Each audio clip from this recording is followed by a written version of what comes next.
মানিকছড়ি উপজেলা স্বাস্থ্য কমপ্লেক্সে টোটাল 32 জন বাচ্চা, শিশু বাচ্চা ভর্তি আছে। এর মধ্যে 27 জন হলো ঠান্ডা এবং শীতজনিত ঋতু পরিবর্তনজনিত রোগে আক্রান্ত, আর 5 জন হলো ডায়রিয়া জনিত রোগে আক্রান্ত। তো এই পর্যন্ত আমাদের এই রানিং মাসে নভেম্বর মাসে এই রোগের প্রাদুর্ভাব বেশি, ঠান্ডা কাশি এবং সর্দি জনিত রোগ। এরা আমরা যেটাকে ব্রঙ্কোনিউমোনিয়া বা নিউমোনিয়া বলি আর কি, ওই রোগে আক্রান্ত বেশি। তো এই আক্রান্ত হইলেও আমাদের ইনশাল্লাহ কিউর রেট অনেকটা ভালো। প্রত্যেক বাচ্চা 3-4 দিন 5 দিন থাকার পরেই ইনশাল্লাহ সুস্থ হচ্ছে। আর আমাদের ডাক্তার এবং নার্সদের সার্বিক সহযোগিতা প্লাস তাদের আন্তরিকতার কারণে রোগীর কিউর রেট অনেকটাই বেশি।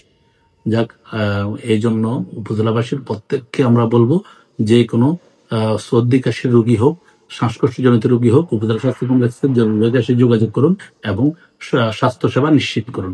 আমরা আপনাদের সকল স্বাস্থ্যসেবায় দিতে বদ্ধপরিকর।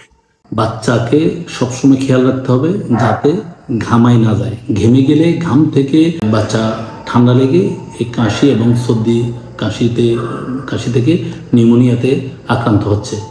আর একটা খেয়াল রাখতে হবে, বাচ্চাকে বইসা দুধ খাওয়াইতে হবে। দুধ খাওয়ানোর পর বাচ্চাকে কাঁধে নিয়ে 10 কদম হাঁটতে হবে যাতে শ্বাসনালীতে দুধ না যায়। আর বাচ্চার মাকে সবসময় গোসল করার পর চুল শুকানোর অবস্থায় বাচ্চাকে দুধ খাওয়াইতে হবে। খেয়াল রাখতে হবে বাচ্চার ডায়াপার ইউজ করলে ডায়াপার বেশিক্ষণ রাখা হলে যাতে ওইখান থেকে যাতে ঠান্ডা উপরে উঠতে না পারে, ওই জিনিসটা খেয়াল রাখতে হবে।